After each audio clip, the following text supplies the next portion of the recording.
नमस्कार मुलांनो, तुमच्या आवडत्या संजय सरांच्या गोष्टींच्या शाळेत मनपूर्वक स्वागत. आज आपण ऐकणार आहोत एक सुंदर, प्रेरणादायी आणि विचार करायला लावणारी गोष्ट.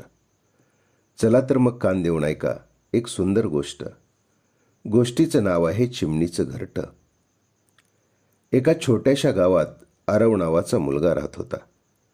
त्याला झाडांवर बसलेले पक्षी खूप आवडायचे. एके दिवशी शाळेतून घरी येताना त्याला रस्त्याच्या कडेला एक छोटंसं चिमणीचं पिल्लू दिसलं.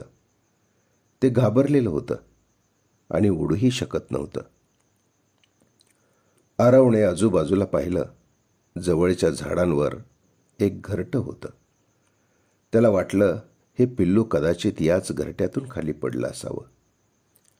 त्याने घाई गडबड न करता आधी एका मोठ्या माणसाची मदत घेतली. दोघांनी मिळून काळजीपूर्वक ते पिल्लू पुन्हा घरट्यात ठेवलं. थोड्याच वेळात त्या पिलाची आई आली. तिने आपल्या पिलाला चोचीतून दाणा भरवला. जणू ती आरवचे आभार मानत होती. दुसऱ्या दिवशी आरवने आपल्या मित्रांना सांगितले, आपण झाडं तोडली तर पक्षी कुठे राहतील?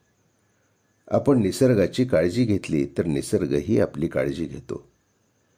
त्या दिवसापासून शाळेतील मुलांनी एक संकल्प केला. कोणत्याही पक्षाला किंवा प्राण्याला त्रास द्यायचा नाही आणि प्रत्येक वर्षी किमान एक झाड लावायचं.